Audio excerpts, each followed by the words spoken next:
In this video, we dive deep into 15 chilling cases of U.S. military personnel who committed some of the most shocking and brutal crimes in history. From betrayal of trust to acts of unimaginable violence, these soldiers turned from defenders of the nation to perpetrators of unspeakable acts. We'll explore the dark side of the military, examining the motives, the crimes, and the lasting impact on their victims and the communities they once vowed to protect. Stay with us as we uncover the disturbing truths behind these infamous cases, revealing how even those in uniform can betray everything they once stood for. 1. Sergeant Grl Clark. In 2021 at Fort Cavazos, Texas, a series of disturbing events began to unfold. Events that would shake the military community to its core. Sergeant Grl Clark, a man entrusted with the safety and well-being of his fellow soldiers, would soon be exposed for committing unspeakable crimes. Over the course of a year, between 2021 and 2022, Clark committed a string of heinous acts against female soldiers under his command. The charges against him were not only shocking, but horrifying. Rape, kidnapping, sexual assault, and multiple counts of abuse. The young women who served alongside him were targeted, their lives forever altered by his actions. The nature of these crimes was chilling. Clark, in his position of authority, used his rank to manipulate and intimidate his victims. His actions were deliberate, cold, and calculated.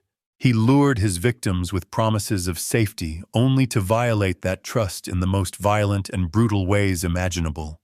One by one, women in the barracks, some of whom considered Clark a colleague, became his victims. The situation escalated quickly. It wasn't just the physical violence that Clark inflicted. There was an undeniable sense of fear that loomed over the entire base as the attacks continued, creating an environment of paranoia and anxiety. Soldiers, once able to trust those around them, now questioned everything: their own safety, the integrity of the command, and the trust they placed in their fellow soldiers. As the investigation into Clark's crimes deepened, more victims came forward, revealing the full extent of his actions. The number of charges grew, ultimately reaching a staggering 29. These included charges of rape, sexual assault, and most disturbingly, an accusation of attempting to orchestrate a murder. A planned execution that he intended to carry out to cover up his crimes. The sheer audacity of Clark's behavior was enough to leave investigators stunned. How could someone in such a position of power commit such brutal acts? The answer lies in the darkness of his psyche. Clark's calculated cruelty reveals a deep-seated malice, a disregard for the lives of others, and a complete absence of empathy for his victims. In 2025, after a lengthy trial, Sergeant Grl Clark was sentenced to life in prison. His 29 charges, including the most egregious of rapes and an attempted murder plot, ensured that he would never again walk free. But for his victims, the sentencing will never erase the trauma, the fear, or the violation they experienced during his reign of terror. As Clark enters his prison cell, the damage he has caused continues to resonate. The military, once a place of camaraderie and trust, has been left reeling from the betrayal of one of its own. This case serves as a grim reminder of how deeply abuse can take root in the most unexpected places.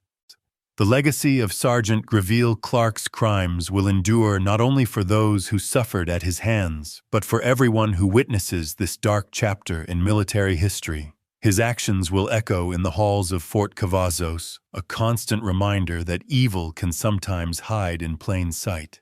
2. Piva, Jonathan K. Lee. In 2024, a chilling series of events unfolded centered around a young soldier. Private Jonathan K. Lee. What began as a tragic act of violence quickly spiraled into a much darker tale, one that would leave a community shaken and a nation searching for answers.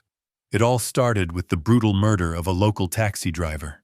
In a moment of rage and desperation, Lee took the life of an innocent man, a crime that would set off a chain of disturbing revelations. At the time, Lee had already been struggling with his personal demons, but what led him to commit such a heinous act was a mystery that would only deepen as investigators began to uncover the full scope of his actions. Soon it became clear that this murder was just the tip of the iceberg. Lee, who had already gone AWOL, had been living under a false identity, but the horrors didn't stop there. Authorities discovered that between 2020 and 2022, Lee had committed a series of horrific sexual assaults against young children. His time in the military had been marked by a troubling pattern of behavior, one that had been kept hidden behind the walls of discipline and structure. The atrocities he committed were not only brutal, but they also left deep emotional scars on his victims. Scars that would last far beyond the physical violence. His actions were calculated and predatory, taking advantage of vulnerable individuals who trusted him in his capacity as a soldier to uphold safety and protect those around him. As investigators pieced together the puzzle of Lee's crimes, they uncovered even more shocking details. The murder of the taxi driver wasn't just a random act of violence. It was part of a larger, deeply unsettling pattern. His decision to flee from the military and attempt to cover his tracks only highlighted the extent of his desperation and guilt in 2025. After an exhaustive investigation and trial, Lee was sentenced to life in prison. His charges included murder, sexual assault, and desertion from the military. While his sentence included the possibility of parole, it is clear that the gravity of his crimes will follow him for the rest of his life. The lasting impact of Lee's actions extends far beyond the victims he hurt directly. It casts a long shadow over the military, an institution designed to foster unity and protect the nation now tainted by the actions of one individual. His case serves as a grim reminder of how fragile the line between service and darkness can be, and how those who are entrusted with great responsibility can sometimes betray that trust in the most devastating of ways. Private Jonathan K. Lee's story is one of deep betrayal and chilling violence. It raises uncomfortable questions about how much we truly know about those who serve and whether we are doing enough to prevent the horrors that can hide beneath the surface. 3. Sergeant Robert Bales. In the early hours of March 11, 2012, a tragedy of unspeakable proportions unfolded in the Panjwai district of Kandahar, Afghanistan. The perpetrator. Sergeant Robert Bales, a U.S. Army soldier, whose actions that night would forever alter the lives of countless innocent civilians. What began as a routine deployment quickly spiraled into one of the most horrifying events of the Afghanistan war. In the dead of night, Bales left his post and crossed into a nearby village, armed and determined to carry out a brutal attack. Within hours, 16 people were dead among them. 9 children and 3 women. The victims' families, caught in the middle of a conflict they had no part in, were slaughtered in their homes. The brutality of the attack shocked the world. How could a trained soldier, one entrusted with protecting the lives of others, commit such an atrocity? The victims of this massacre were not combatants. They were civilians, fathers, mothers, children, people who had no way of defending themselves against the deadly onslaught. Sergeant Bales, a man who had spent years in the military, who had sworn to protect and serve, now stood accused of betraying everything he once vowed to uphold. Investigators pieced together the chilling details of the night Bales had gone on a rampage, methodically shooting men, women, and children as they slept. The violence was senseless, the motive unclear. After the massacre, he returned to his base where he was quickly apprehended, his actions raising immediate questions about his mental state and the conditions that led to such a catastrophic break in judgment. The trial that followed was nothing short of a national reckoning. Bales was charged with 16 counts of murder, 6 counts of attempted murder, and numerous counts of assault. His defense argued that he had suffered from severe stress and trauma, the result of multiple deployments and exposure to the horrors of war. Yet no explanation could justify the carnage he had unleashed that night. In 2013, Bales was sentenced to life in prison without the possibility of parole. His actions, though, left scars that would never heal, not just for the families of the victims, but for the entire military community.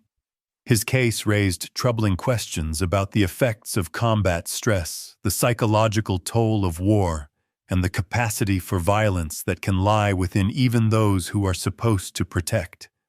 Sergeant Robert Bales, once a soldier entrusted with the responsibility of safeguarding others, now faces the consequences of a horrific act that left 16 lives shattered. His legacy will forever be one of senseless violence, a dark chapter in the history of the conflict in Afghanistan. As Bales serves his life sentence, the memory of the massacre continues to haunt those affected, a grim reminder of the terrible cost of war and the fragility of the human mind under extreme pressure.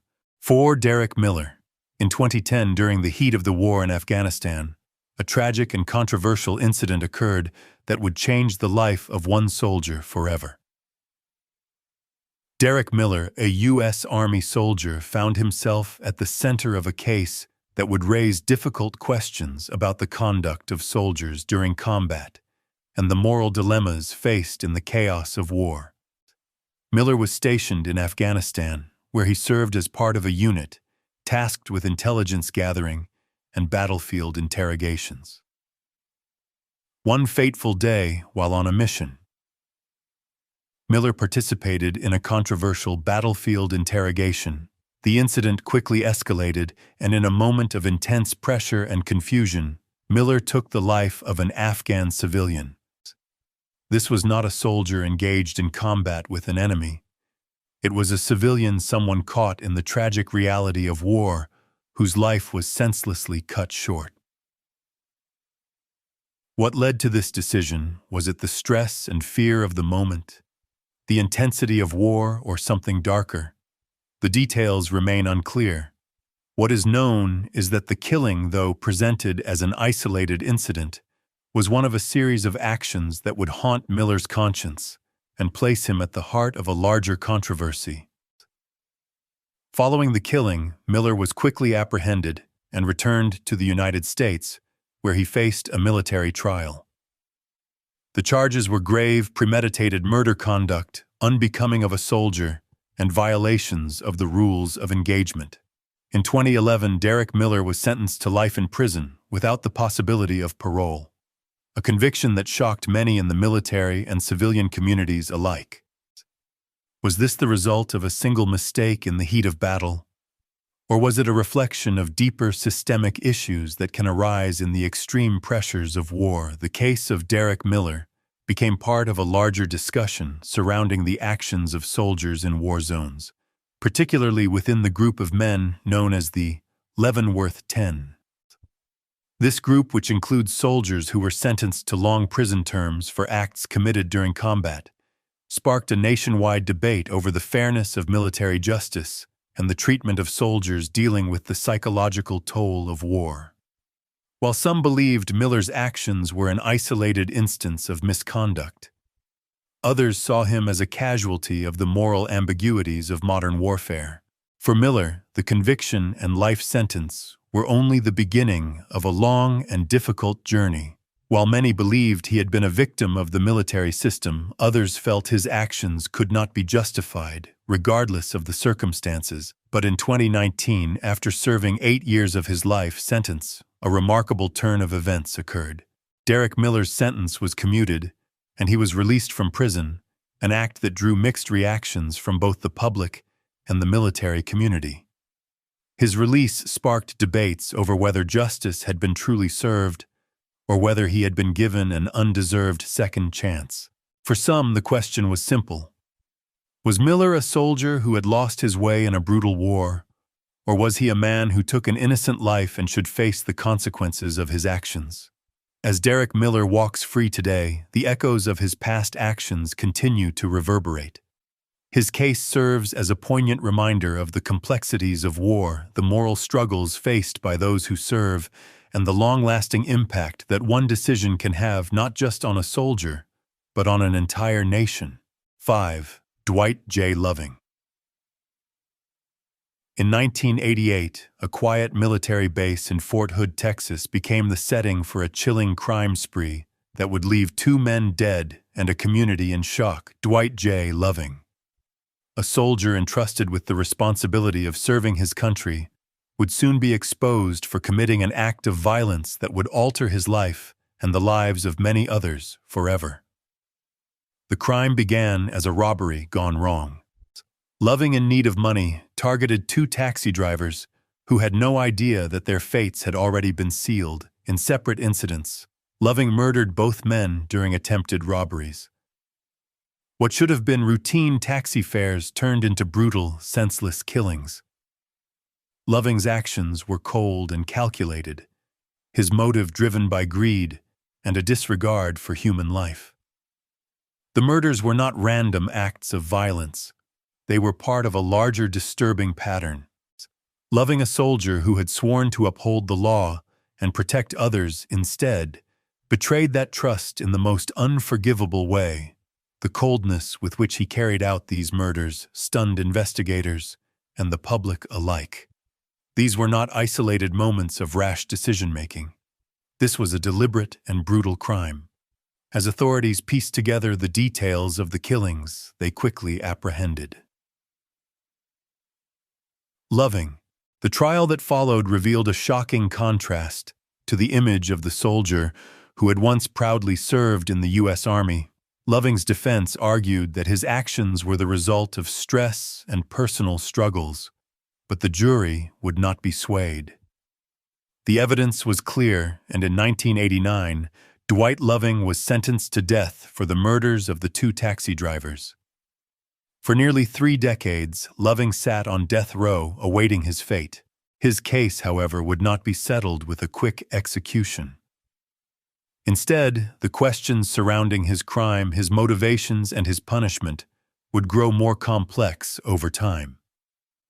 In 2017, in a surprising turn of events, Dwight Loving's death sentence was commuted by President Barack Obama, who reduced his sentence to life in prison without the possibility of parole. The decision to commute Loving's sentence sparked intense debates.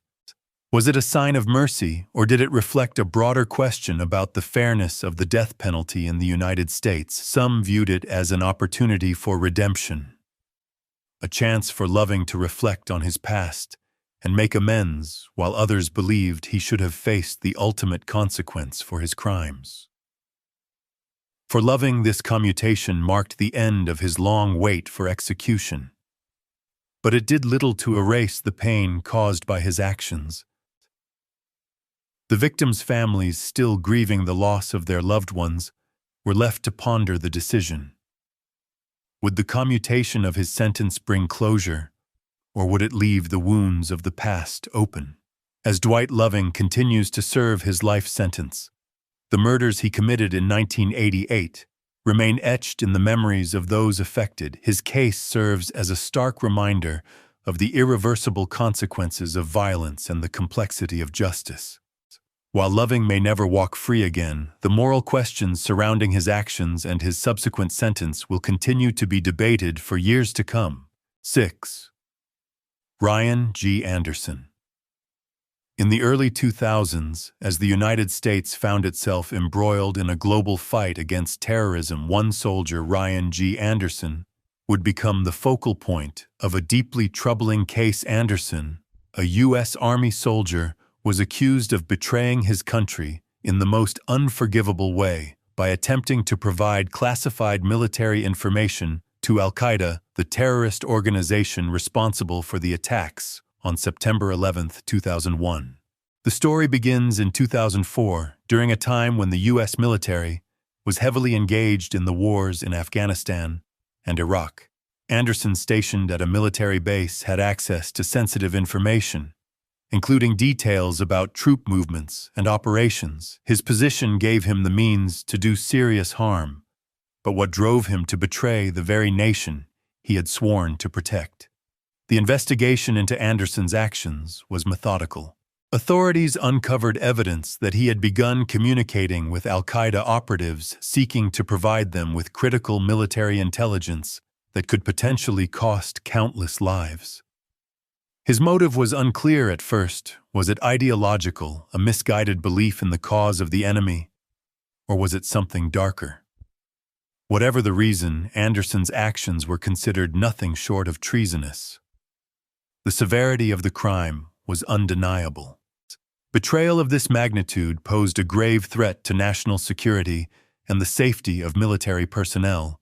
Anderson's arrest sent shockwaves through the military community as it was an act of treason, carried out by someone entrusted with defending the very freedoms he sought to undermine.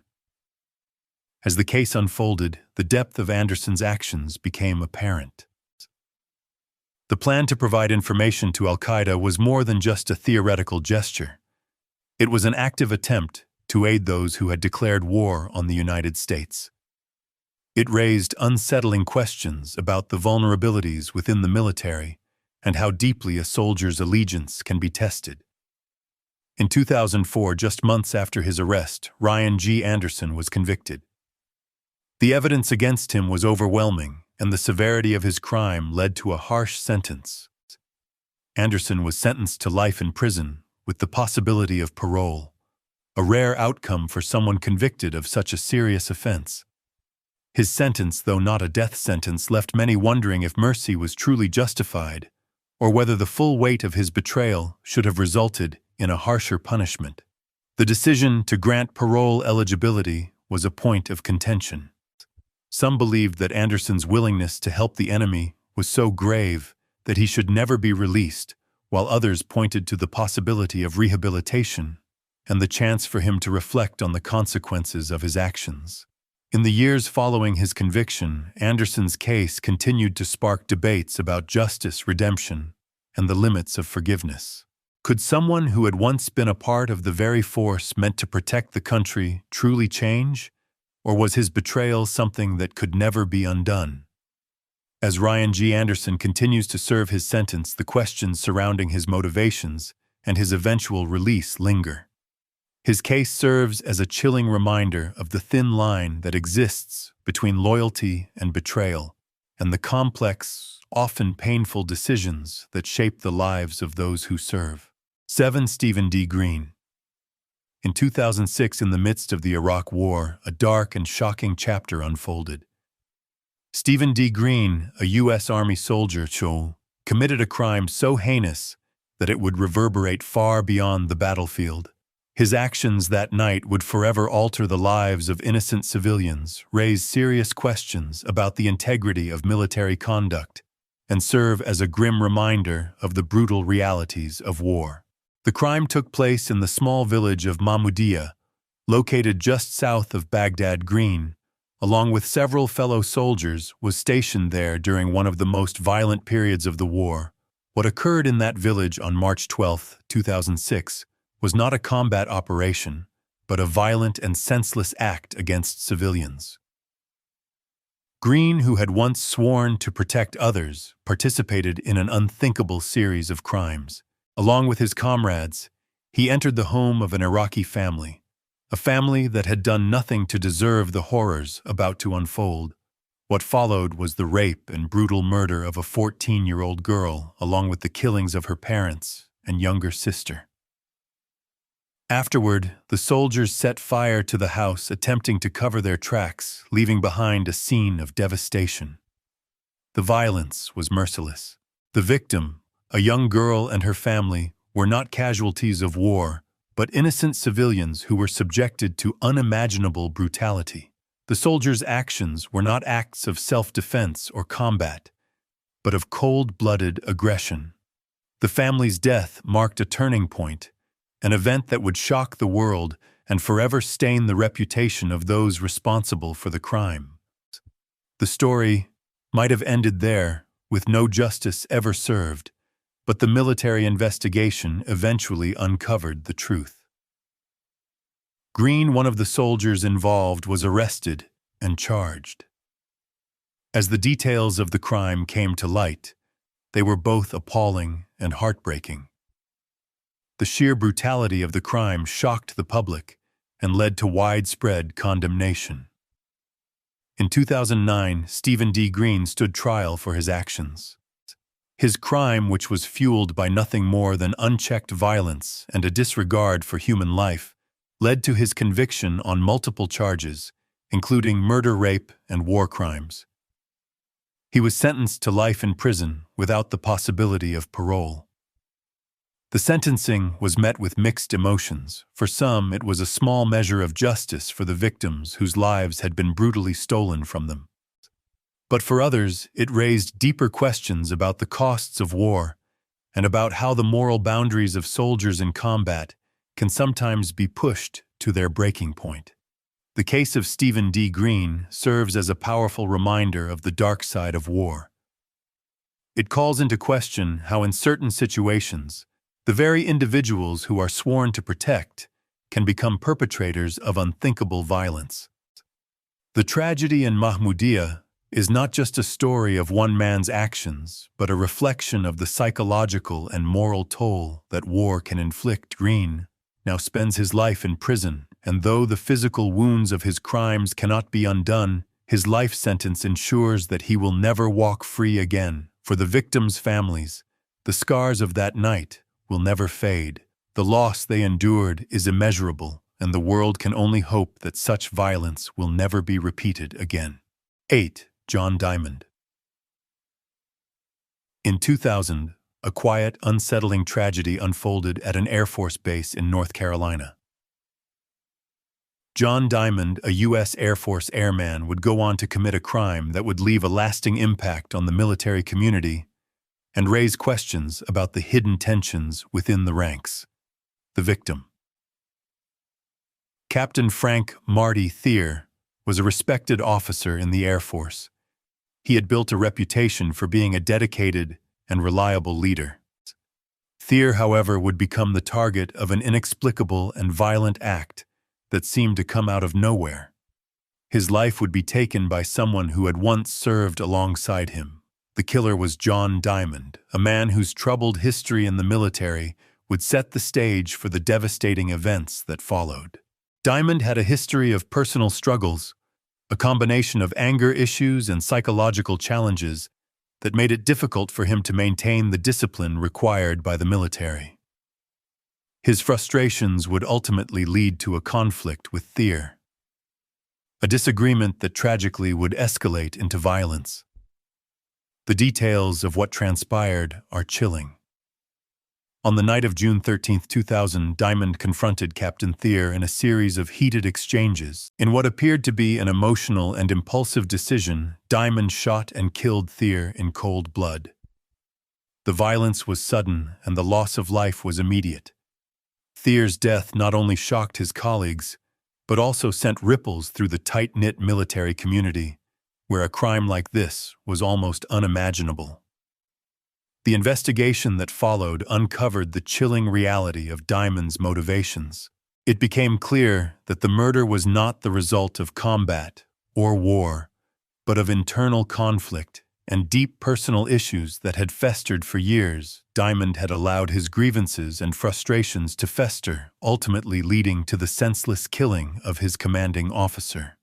In 2004, after a lengthy investigation and trial, John Diamond was convicted of the murder of Captain Frank Thier. The evidence against him was overwhelming, and the jury had no choice but to find him guilty. Diamond was sentenced to life in prison without the possibility of parole. The case left many wondering what could have been done to prevent such a tragedy. Was Diamond's anger and instability an isolated incident, or did it reflect deeper issues within the military? How often do personal struggles and psychological distress go unnoticed, only to manifest in violence when least expected? The military, which prides itself on the discipline and honor of its service members, was left grappling with the harsh reality that sometimes those within its ranks are capable of unimaginable actions. John Diamond's story is a tragic reminder that the pressure of military life, when combined with unresolved personal issues, can have devastating consequences. The loss of Captain Frank Marty Thier, a man who was respected by his peers and loved by his family, is a haunting example of how internal conflict can lead to irreparable damage. Diamond now serves his life sentence, and while his own fate has been sealed, the memory of Frank Thier and the void left in his wake will continue to linger for the families, friends, and colleagues affected by his loss. The consequences of that fateful night in 2000 will never fade. 9. Timothy Hennis. In 1985, Fayetteville, North Carolina was home to a tragedy that would take more than 2 decades to fully unravel. Timothy Hennis, a U.S. Army soldier, would become the central figure in a case that would challenge the boundaries of justice and leave a haunting legacy of unanswered questions. The victims were a young mother, her child, and her mother-in-law, all innocent civilians, who had their lives stolen in a violent and senseless act. The crime was brutal and the details were chilling. 3 people found dead in their home. The scene marked by the unmistakable signs of violent struggle. Authorities quickly found that the victims had been murdered in cold blood, but the case would remain a mystery for years. For 5 years, investigators worked tirelessly to uncover the truth, but leads were few and far between. It wasn't until 1990, when new evidence emerged, that the case took a pivotal turn.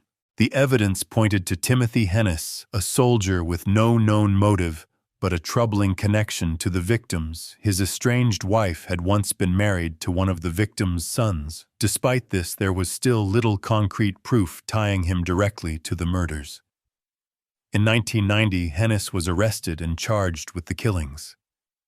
The trial that followed was filled with twists and turns, and many believed that a conviction would hinge on circumstantial evidence alone. But in 1990, the jury convicted Hennis of 3 murders, and he was sentenced to death. The gravity of his conviction weighed heavily on the case, a man who had once served his country now facing the ultimate punishment. However, the story didn't end there. The case was re-examined years later, and new DNA evidence, something that hadn't been available during the initial trial, brought a breakthrough. In 2006, Hennis was released after the discovery of DNA evidence raising serious questions about his original conviction, after spending nearly 2 decades on death row.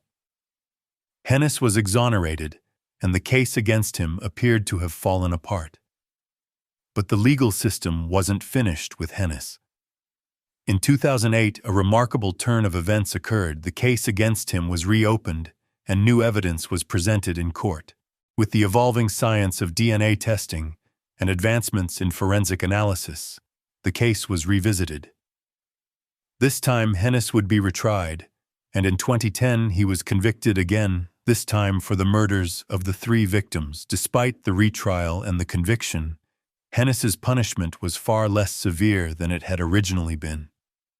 In 2010, he was sentenced to life in prison, but with the possibility of parole. His death sentence was commuted, a decision that surprised many. The case, which had taken so many twists and turns, seemed to leave more questions than answers. For the victims' families, the pain of losing their loved ones remained. Justice had come, but it wasn't clear whether it had truly been served. As Timothy Hennis spends his life behind bars, the case continues to spark debates about justice, the use of DNA evidence, and the complexities of criminal trials. Hennis's story serves as a reminder of how even the most disturbing crimes can sometimes take years, even decades, to solve. It also stands as a stark illustration of how the wheels of justice can turn in unexpected ways, for better or worse, and how the answers we seek may not always be as clear-cut as we hope. 10. William Calley. In March of 1968, during the height of the Vietnam War, one of the most horrific atrocities in military history unfolded. The place My Lai, a small village in South Vietnam. The perpetrator, Lieutenant William Calley, a U.S. Army officer whose actions that day would leave a permanent scar on the legacy of the Vietnam War. What began as a routine military operation quickly descended into one of the darkest chapters of the conflict. Calley, leading a unit of soldiers, was tasked with clearing the village of My Lai, believed to be harboring Viet Cong fighters. But what followed would be far from a standard military operation. Instead of targeting enemy combatants, the soldiers of Charlie Company, under Calley's command, turned their weapons on innocent civilians, men, women, and children, who had no part in the war. The villagers, many of them elderly or young children, were brutally murdered. The atrocities included mass executions, sexual assault, and mutilation. Over 500 civilians lost their lives that day, and the My Lai massacre would go down in history as a symbol of the horror and confusion of war. Calley's actions and those of his unit would shock the world, raising serious moral questions about the conduct of American forces in Vietnam. For months, the truth of what had happened in My Lai remained hidden. The military initially reported the operation as a success, but whispers of the massacre began to spread. It wasn't until a U.S. Army helicopter pilot, Warrant Officer Hugh Thompson, reported what he had witnessed, civilians being killed by American soldiers, that the full extent of the tragedy came to light. Thompson's bravery in exposing the massacre would eventually lead to an investigation and the prosecution of those involved. In 1971, 3 years after the massacre, William Calley was put on trial. The court-martial would become one of the most controversial legal proceedings in U.S. military history. Calley's defense was centered on the claim that he was following orders, a defense that raised difficult questions about personal responsibility and obedience in times of war. Despite his defense, the evidence against Calley was overwhelming. He was convicted of murder for the deaths of 22 civilians during the My Lai massacre and was sentenced to life in prison. The verdict sent shockwaves through the nation, with many arguing that Calley's actions were representative of the moral failures of the war. Some viewed him as a scapegoat for the larger failure of military strategy in Vietnam, while others believed he was fully accountable for his actions. But, in a surprising turn, the sentence was not carried out as expected. Just 3 years after his conviction in 1974, Calley's sentence was dramatically reduced. Instead of serving a life sentence, he was released on parole and placed under house arrest for just 3 years. This decision caused public outrage, with many feeling that the severity of his crimes was being downplayed. William Calley's case continues to provoke debates to this day. Was his punishment too lenient, or was it reflective of the broader political and moral context of the time? The My Lai massacre remains one of the most horrifying examples of wartime brutality, and Calley's reduced sentence continues to be a point of contention for those who view the massacre as an unforgivable war crime. Today, Calley lives in the shadow of the events that transpired in My Lai. The massacre and his role in it are an indelible part of history. For those whose lives were forever changed by the violence of that day, the question of justice remains unresolved. 11. Ali al-Bahlul. In the aftermath of the September 11th attacks, the world was shaken to its core. The horrific events of that day, carried out by the terrorist organization al-Qaeda, left thousands dead and marked the beginning of a new era in global security and warfare. Among those accused of supporting the cause of al-Qaeda was Ali al-Bahlul, a man whose actions would see him imprisoned for the rest of his life. Ali al-Bahlul, a Yemeni national, was not a direct participant in the attacks themselves, yet his role in supporting al-Qaeda's operations would become a critical part of his case. Al-Bahlul's involvement was one of propaganda and recruitment.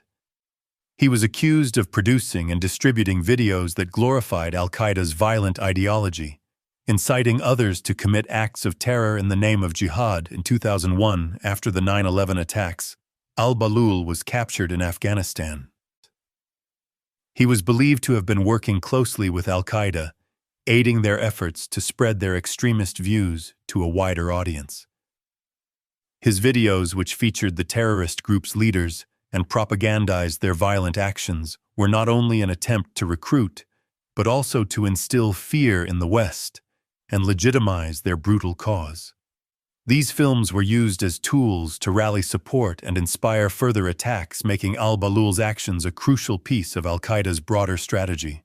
Captured and brought to Guantanamo Bay, al-Bahlul became one of the most prominent detainees in the War on Terror. His trial, held in 2008, would be one of the first military commissions since World War II.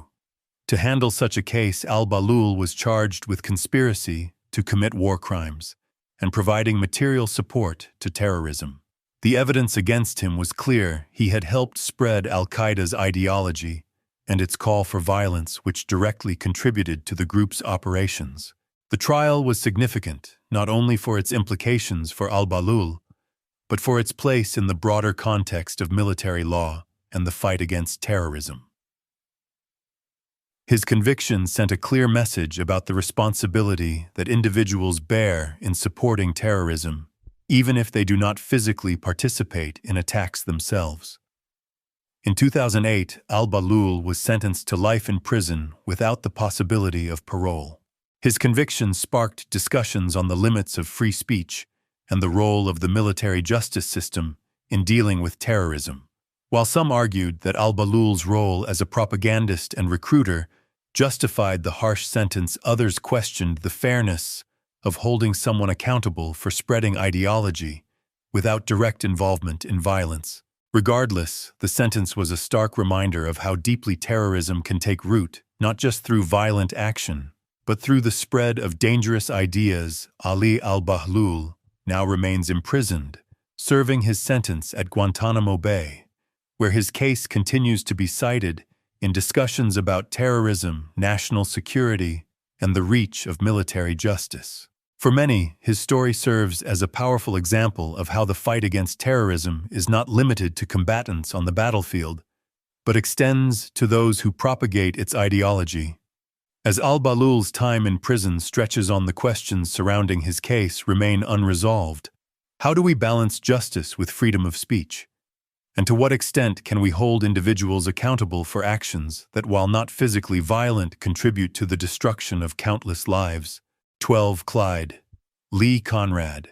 In the late 1980s, at the height of the Cold War, a betrayal of national security unfolded that would shake the foundations of military trust and loyalty. The man responsible for this grave act of espionage was Clyde Lee Conrad, a U.S. Army sergeant whose actions would lead to devastating consequences for both the United States and its allies. Clyde Lee Conrad, stationed in Germany, was an ordinary soldier on the surface. But beneath that facade lay a man with a deep-seated desire to sell secrets. Conrad had access to sensitive military information, intelligence that could have put the lives of thousands at risk, but instead of protecting his country, Conrad chose to sell that information to a foreign power. Hungary, a Warsaw Pact member during the Cold War. His motives remain unclear, but the impact of his decision was undeniable. Conrad had access to NATO secrets, including military strategies, equipment details, and intelligence about troop movements. For months, he passed this critical information to Hungarian officials in exchange for money. What Conrad did not know was that he was playing a dangerous game. A game that would eventually catch up with him in 1988. Conrad's actions were discovered, and a covert investigation was launched. It wasn't long before authorities pieced together the full extent of his betrayal. The charges against Conrad were serious: espionage, treason, and endangering the security of the United States and its allies. He had sold military secrets that could have altered the course of the Cold War and jeopardized the safety of countless individuals. By 1990, after a lengthy investigation, Conrad was arrested and put on trial in Germany, where he had carried out much of his espionage. The evidence against him was overwhelming. It was clear that his actions had gone far beyond simple mistakes or lapses in judgment. Conrad had intentionally and systematically betrayed his country. In 1990, Clyde Lee Conrad was sentenced to life in prison for espionage. The conviction served as a stark warning to others who might be tempted to betray their nation for personal gain. Conrad's sentence was a reminder of the high stakes of military service the loyalty demanded from those entrusted with national security. However, the story of Clyde Lee Conrad did not end with his conviction. In 1998, 8 years after being imprisoned, Conrad died in custody. The details of his death were not entirely clear, but his life sentence had ended in a quiet, undramatic way, leaving his legacy as one marked by betrayal and national shame. The espionage case of Clyde Lee Conrad stands as a chilling reminder of the vulnerability of even the most secure systems. While Conrad's motivations may never be fully understood, the consequences of his actions were far-reaching. His betrayal highlighted the vulnerabilities within the military and intelligence community, sparking reforms and increasing security measures. As the Cold War came to an end, Conrad's actions remained a painful chapter in the history of espionage. For those who knew him, the question remains: what drives a man to turn against his country, selling secrets that could cost lives? Clyde Lee Conrad's story serves as a cautionary tale, a reminder of the devastating consequences that betrayal can have not only on national security, but on the trust that binds societies together. 13. Nidal Hassan. On November 5, 2009, a day that began like any other at Fort Hood, Texas, quickly turned into one of the most tragic and senseless shootings in American military history. The perpetrator. Major Nidal Hassan, a U.S. Army psychiatrist, whose actions that day would forever change the lives of those at the base and spark a nationwide conversation about mental health, radicalization, and the safety of military personnel. Hassan, once a respected officer within the Army, had been showing signs of distress and disillusionment long before the tragic events of that day.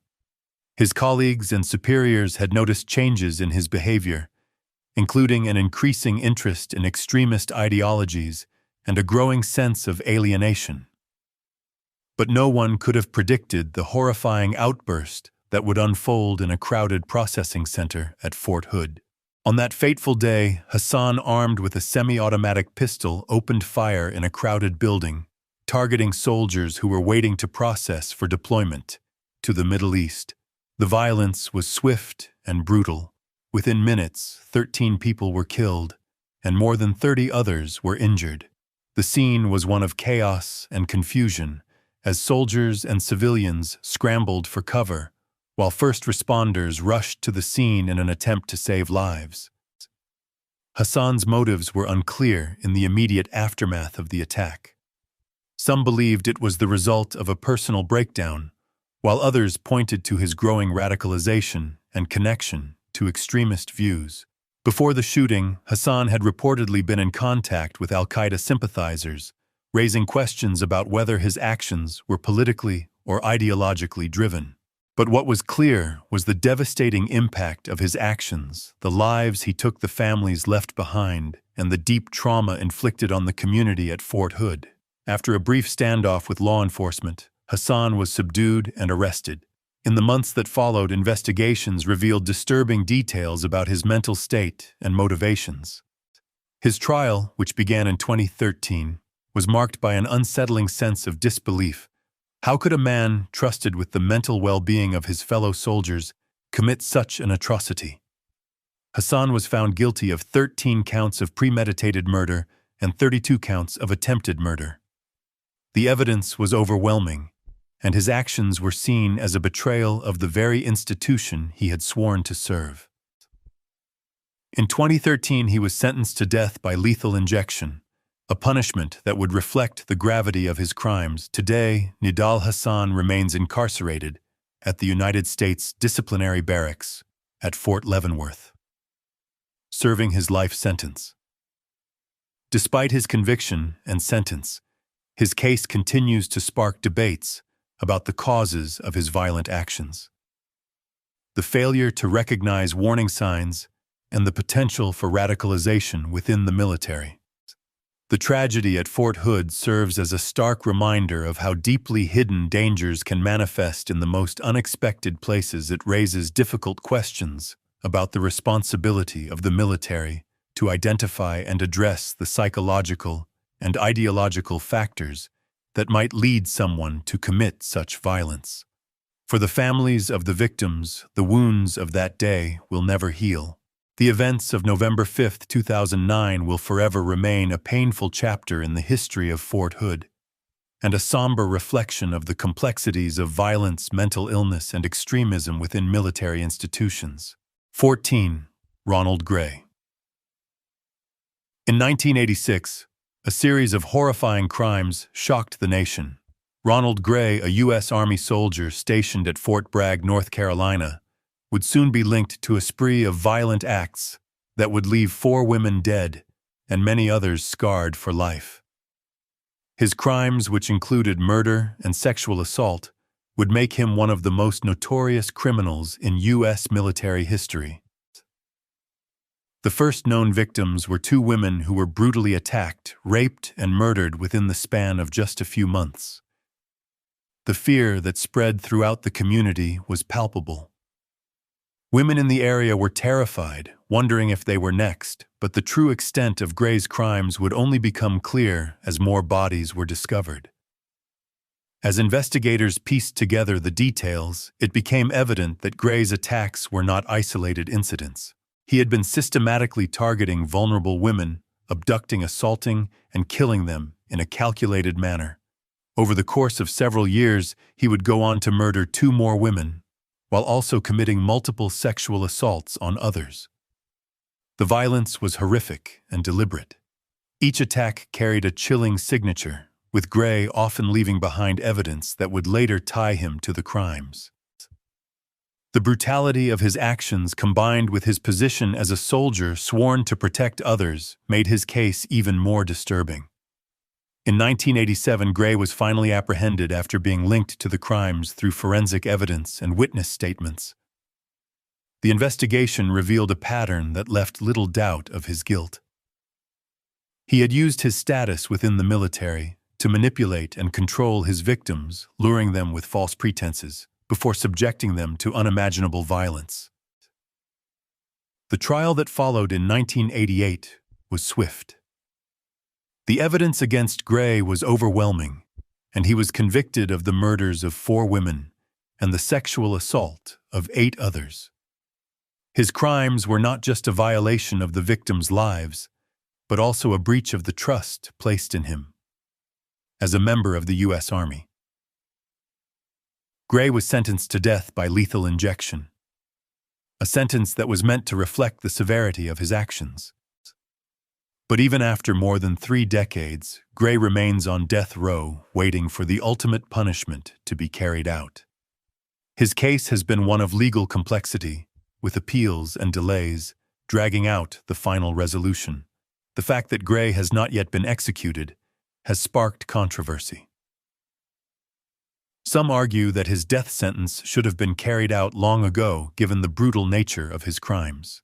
Others point to the lengthy and often complicated legal processes in death penalty cases, particularly when it involves a member of the military, as Gray remains incarcerated at the United States Disciplinary Barracks at Fort Leavenworth. His story continues to serve as a grim reminder of the dark side of human nature and the complexities of justice. His actions have left scars that may never fully heal, and the question of whether justice will truly be served remains unresolved. The legacy of Ronald Gray is one of fear, tragedy, and the enduring question of how such horrors can be perpetrated by someone once sworn to serve and protect.